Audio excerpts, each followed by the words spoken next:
Hello, everyone. Welcome to Talking Higher Consciousness.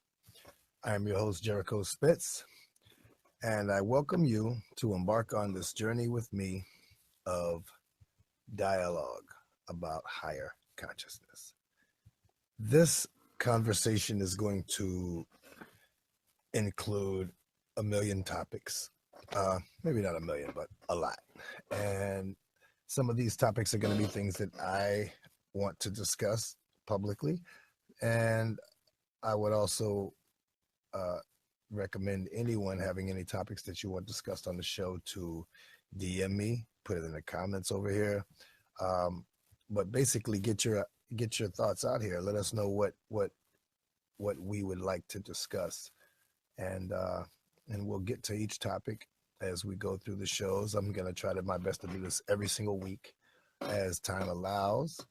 Um, I've been putting it off for a while now. I mean, when I first started the group, the THC group on Facebook, my main goal with starting the group was to do a public discourse, public dialogue on video, with people being able to call in, comment in, and talk about different things and join the conversation. So I highly recommend that you stay tuned for the future dates and times so that you can be here to call in and tune in if you would like to join the dialogue, which I'm hoping that all of you do. There's a lot of things going on in the world right now, some good, some bad. And some of these things are affecting us physically, and some of these things are affecting us consciously. For example, today I just posted a video on my main Facebook page that someone sent to me. Totally blew my mind that this technology was out, and I hadn't heard about it yet. But there is some serious bio weaponry being aimed at us right now. And like the gentleman stated in the video, they want us divided. They want this to be, a black on white or whatever kind of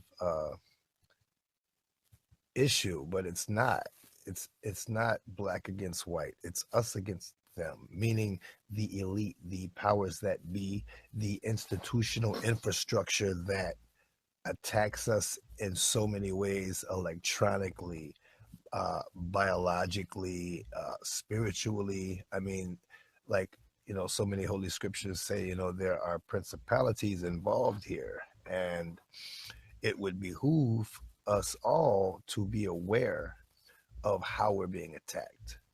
Because if we are being attacked and we don't even know how we're being attacked, or that we're even being attacked, or by whom we're being attacked, it kind of puts us in a sad state of affairs, because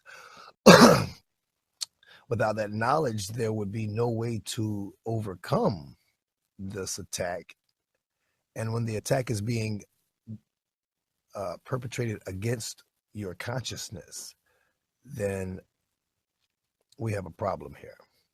So I guess one of the things that I would like to start the dialogue off with is, what are the ways that we know a lot about, and don't know a lot about, that we are being bombarded with attacks on our right and ability to use our higher states of consciousness, or even our normal cognitive state of consciousness for some of us, that are being poisoned in various ways so bad that they don't even have access to just normal cognitive thinking.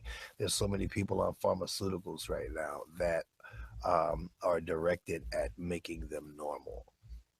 Well, if you did not have the various poisons, toxins, electronic attacks, and the different things going on that cause some of these states of consciousness in the first place, then we wouldn't even need those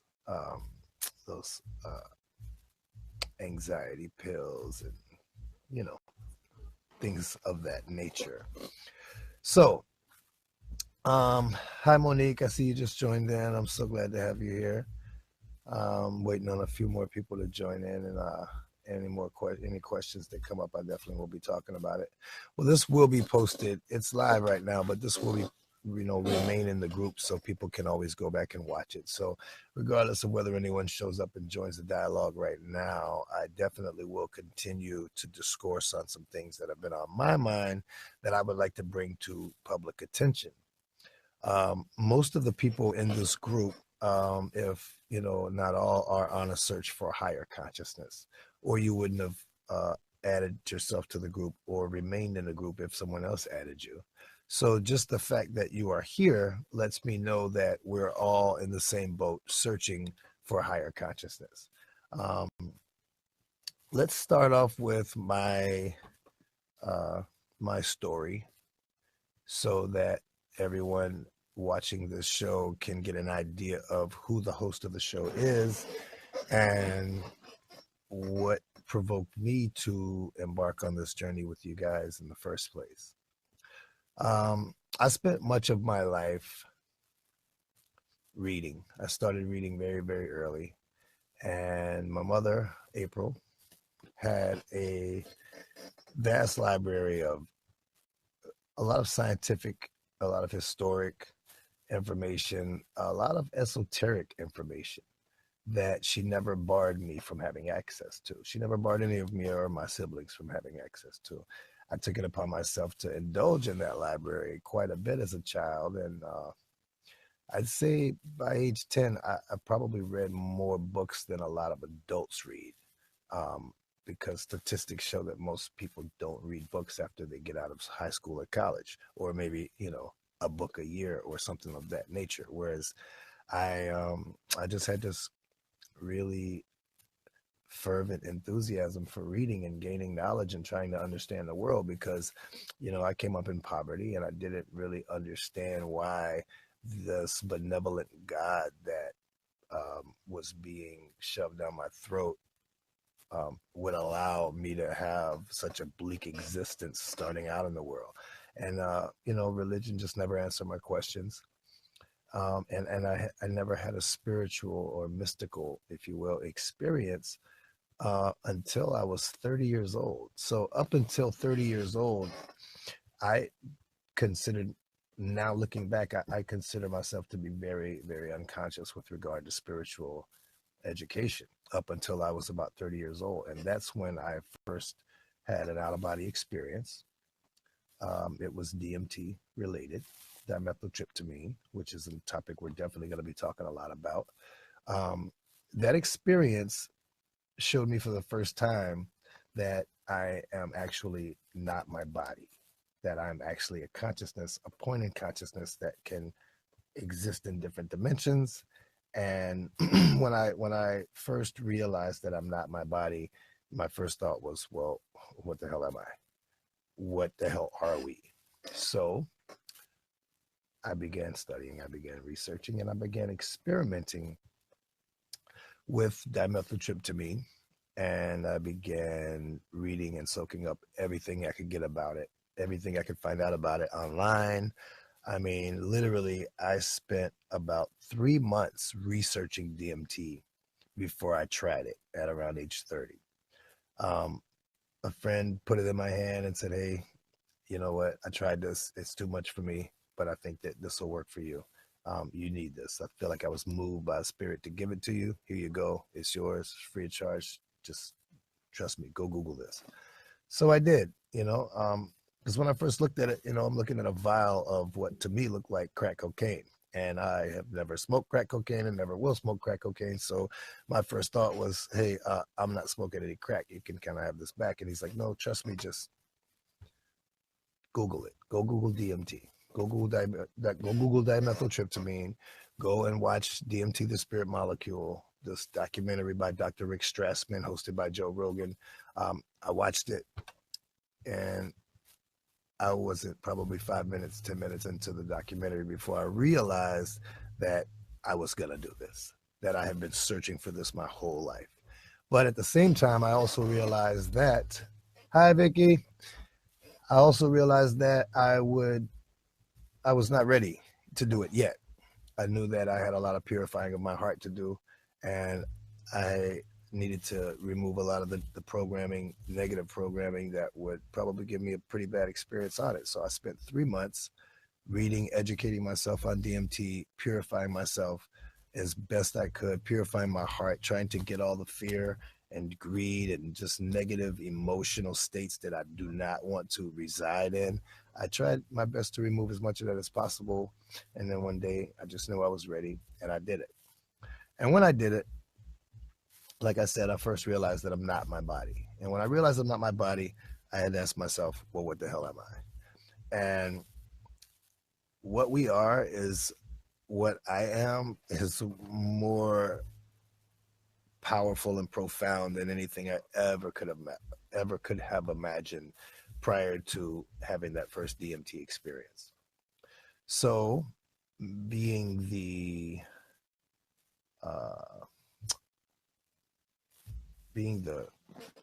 enthusiastic and passionate person that I am with regards to something that I'm interested in, I proceeded to experiment with dimethyltryptamine pretty much every day for about, say about 6 months. Almost every day for about 6 months. Now, I know this may sound crazy to some people. They're like, what, are you crazy? You know, oh, this is a drug. You were addicted. Not like that. First of all, DMT, dimethyltryptamine, is a neurotransmitter in the tryptamine family of neurotransmitters like serotonin, adrenaline, and such, that's already in your brain. It's produced by the pineal gland, which is shaped like a pine cone, like the Pope's staff, scepter, if you will. But this neurotransmitter is found naturally in the human body. It's found naturally in pretty much everything alive. Everything alive, every organism alive has the capability to synthesize dimethyltryptamine. Science has proven that. Not necessarily conclusively proven that everything alive or every organism actually does produce DMT, but the science does support that everything alive has the capability to support DMT, to synthesize dimethyltryptamine. So for me, a person who spent all of his youth doing no drugs except for maybe alcohol or marijuana, at 30 years old doing my first psychedelic, it changed things for me. It really showed me a whole new world, a whole new perspective to view the world through. It was like putting on a whole new set of glasses that allowed me to see the world from a perspective that it was impossible for me to see it at before. That being said, like I said, I proceeded to do it for about 6 months every single day. And they call this the businessman's trip because it only lasts about 10 minutes when you smoke pure 5-MeO DMT. There's different versions of dimethyltryptamine that are used different ways by different shamans and different people all over the world. But the main, most popular known way is just smoking DMT in a pipe or maybe in a bowl or a bong. There's a lot of different ways to do it, but basically just trying to get roughly 23 milligrams of dimethyltryptamine into your bloodstream is the goal.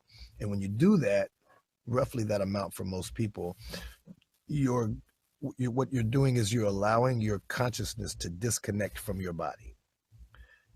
You are allowing yourself to basically step out of the vehicle that you're driving for this temporary lifespan. Much like Neo in the movie Matrix, when he first got the plug removed from the back of his neck and he realized for the first time that the world that he believed to be real was in fact computer source code. And when I first left my body on DMT, that was one of my first realizations, that this is a hologram, that this world that we live in is being created by our consciousnesses, and it can be manipulated with your consciousness. The problem with most of us not being able to do that stems from what we're taught in school, what we're taught in culture, what we're taught in our religious institutions and what we're taught by our governments, what we're taught from Hollywood. We're taught that you are powerless, you have no power, and anything that you believe to be mystical or spiritual is some sort of mumbo jumbo, and it's not real. Well, I had my paradigm shattered when I discovered that actually I do have power, and you have power. The same power that Jesus in the Bible told everyone that they have. Jesus said, I have performed miracles and you shall do greater works. So, without further ado, I will get into a little bit of my experiences while experimenting with DMT. I've tried pretty much every way that it can be done in search of the most efficient, pain-free, comfortable, physically at least, way to get this into your bloodstream. And I don't do this much anymore, by the way, but I did it enough to get me to a state of higher consciousness where it's no longer needed by me at this point. But I had been using the law of attraction before ever partaking of DMT for the first time. And after using the law of attraction successfully, I believed, hard to tell though, because of the way the universe brings things to you in such a random fashion and such coincidental fashion that it's really hard to determine whether or not you created this with your mind or not, or were you going to get it anyway? Because it comes so coincidentally, it's really hard to tell sometimes. So I had a thought one day that if I could use the law of attraction when in my normal cognitive state, where I process a certain amount of RAM through my brain at once, a certain amount of memory, certain amount of data that my brain can process in my processor at once. I had a thought that if I can make the law of attraction work with that amount of RAM, what would be the outcome of my use of the law of attraction if I attempted using it while in an altered state with much higher RAM, which is what you get when you add DMT to your bloodstream and you are disconnected from your body. You're in a much, much, much higher state of awareness. You are, from my perspective, one with every atom in the universe. You are the image and likeness of the creator at this point. So I started doing experiments using the law of attraction while under the influence of dimethyltryptamine. And I started realizing that that I started getting a lot of insights from higher beings trying to make me aware of how to do this and how to do it better. So I did a lot of experiments, and I started to realize that the language speaks, the universe speaks a language, and that language is mathematics. So you can't just ask the universe, hey, can you show me whether or not you created that or did I create that? What I had to do was I had to incorporate numbers and math into the experiments so that I would know for certain if I actually created something with my mind or was this something that coincidentally was coming to me anyway. So the first the first experiment that I did that really made it hit home, that really kind of let me know beyond a shadow of a doubt that I created this with my mind, was I wrote down a 4-digit number on a piece of paper. And I said, you know what?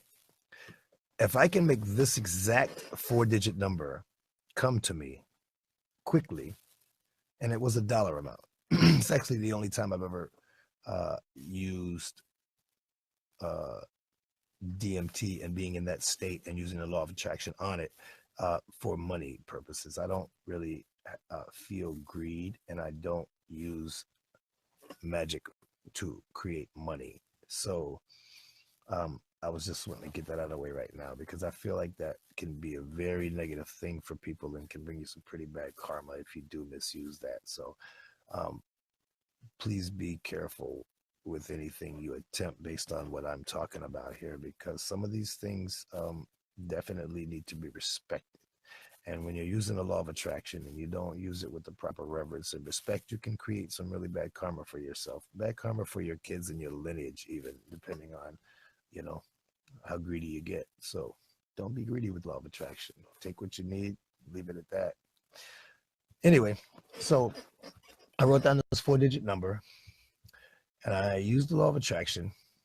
Basically, my method for doing that at the time was to visualize this amount of money in my hands. I'm laying down, I'm closing my eyes. So I'm visualizing in my mind's eye, my astral hands holding this amount of money, counting it. And what I'm trying to do at the time is use all of my physical senses in my mind's eye to experience this money as being real, while at the same time feeling appreciation for it. Because appreciation, faith, is the key to manifesting and making something in your mind's eye appear and manifest in physical reality. So I'm counting the money. I'm smelling the money. I'm flipping it, my fingers. I can hear the money. I'm feeling it in my hands, the paper. I know what it feels like. I can see the green. It's got that fresh out of the ATM smell on it. And I mean, I used every thought form that I could to make my senses feel and sense this money as being real. Okay. This may be hard to believe, but literally, I went to sleep not too long after doing that ceremony. And mind you, this was around 12 years ago. I woke up the next morning and I went downtown to pick up some money that a friend of mine owed to me. I really don't want to get into all the details of this because this person actually has passed away has passed away a year ago, and I don't want to even dwell on that subject much. But I will say this, that on that one trip downtown, within an hour of me getting downtown, I had $5,500, which was the number that I wrote down. I had that exact amount in my hand pretty much within an hour of waking up that morning. I went home, and I'll be honest with you. The first thing that I felt was fear.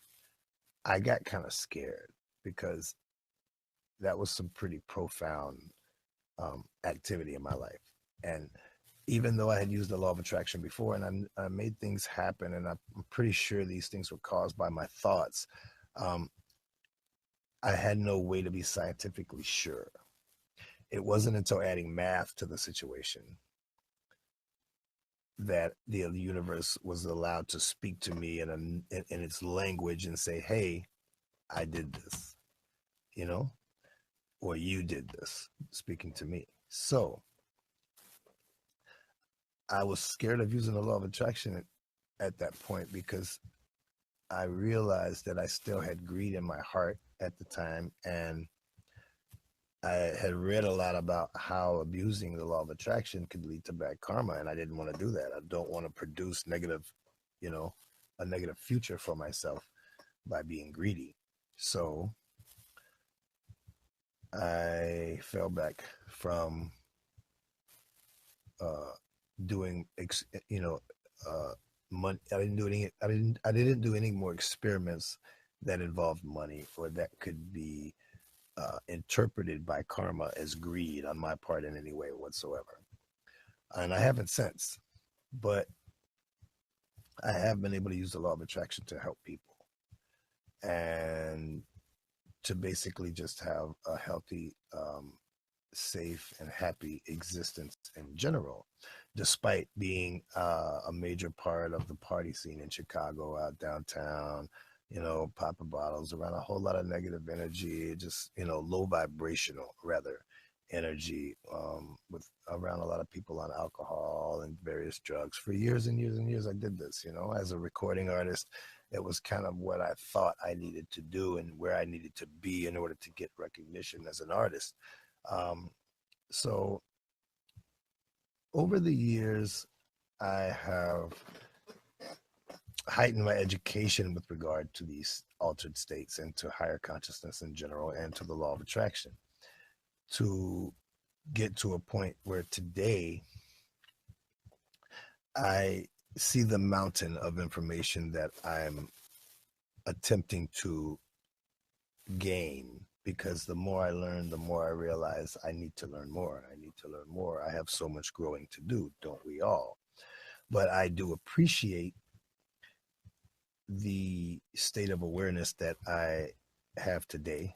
And I'm very, very happy that I'm moving in the right direction towards a higher understanding of who and what we are as creators. We are beings that are capable of creating the experience that we want in this matrix with only our minds, if only we could learn how to do that. So we will be definitely discussing the law of attraction on Talking Higher Consciousness. I would like to discuss some things like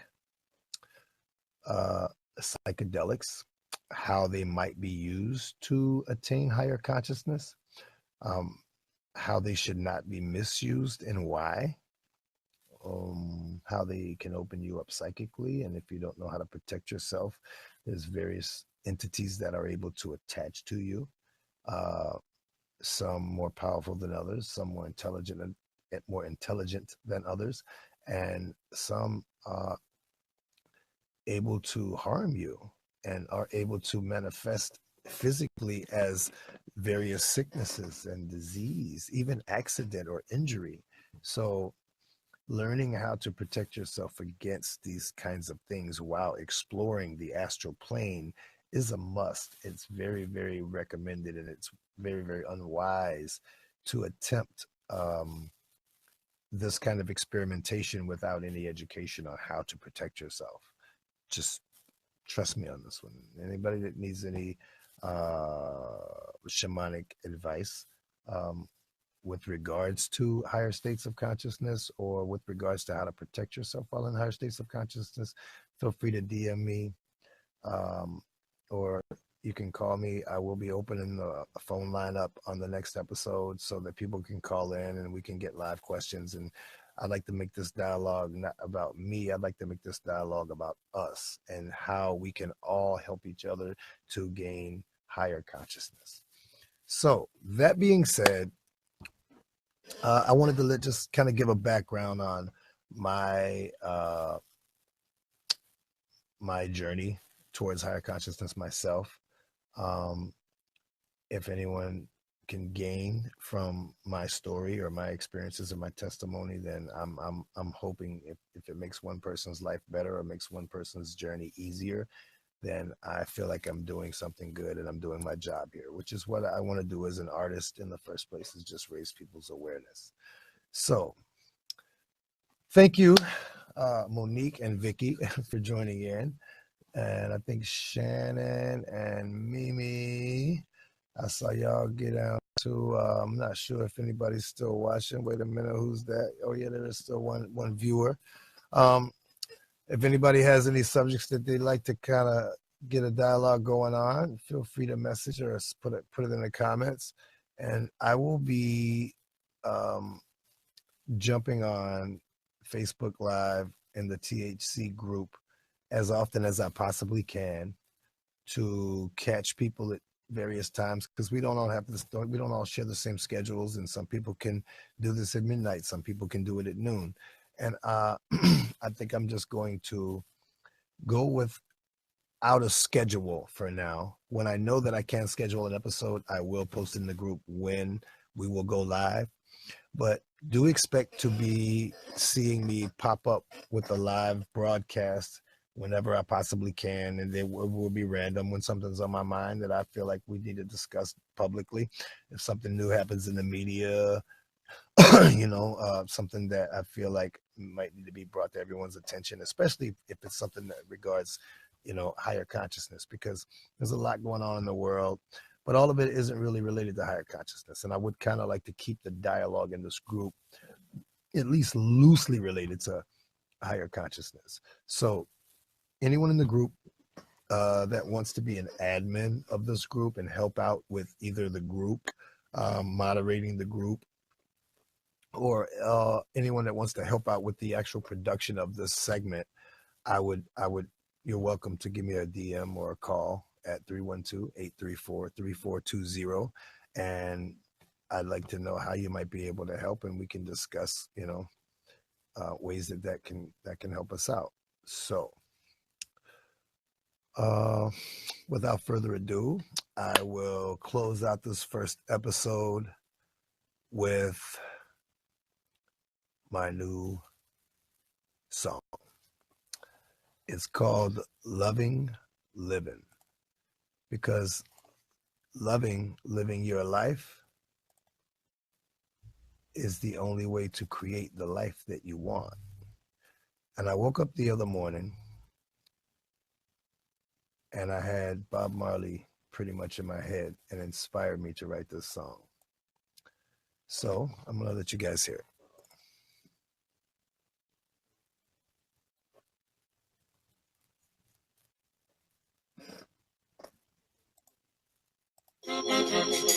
Everyone know that life can be hard sometimes, but not everyone know that life can also be very, very easy. When you're loving, living your life with all of your might, you're winning your fights. When you're loving, living your life, your day will get bright, everything is alright. When you're loving, living your life with all of your might, you're winning your fights. When you're loving, living your life, your day will get bright, everything is alright. Every day when the sun rise, smile when you open your eyes, not make the darkness hide. Satan, you cast aside. Nobody who can put the fire out. The devil gon' lie about the truth until they find out. But I know how. I'll make them very deep asleep. Ain't no climbing out. You find out nothing to cry, be shy about. When you find out nothing to cry about, never stress. The only way to manifest what you want. When you're loving, living your life with all of your might, you're winning your fights. When you're loving, living your life, your day will get bright, everything is alright. When you're loving, living your life, you're all of your might, you're winning your fights. When you're loving, living your life, your day will get bright, everything is alright. And that's just a little snippet, little sneak peek of one of my new tracks I'm working on right now. And I'm going to close the show out with that. If anybody has any videos or song suggestions, things they'd like for me to play on the show for everybody and share, feel free. You can email me personally at Jericho at jerichospitz.com. Jericho at jerichospitz.com. Tune into the show at facebook.com/groups/THC time. And I also registered the domain, the THC Show, which I will be migrating the live broadcast to that domain. And I'll also have it where you can access the Facebook group from that domain as well. But I'm doing that because if people aren't on Facebook, then they won't be able to catch these episodes live. We'll be uploading them to a YouTube channel for the group, and people will be able to watch them in hindsight. But the purpose of this is for people to be able to dialogue in real time as we are on the air and discussing all of these topics that we want to bring to the public dialogue. So, that being said, I am your host, Jericho Spitz. I appreciate you for tuning into THC time, and I will definitely be back soon with another episode, and hopefully we will have more of you guys joining us so that we can get this public dialogue jumping. Thank you so much for joining THC. I'm your host, Jericho Spitz. Have a wonderful week.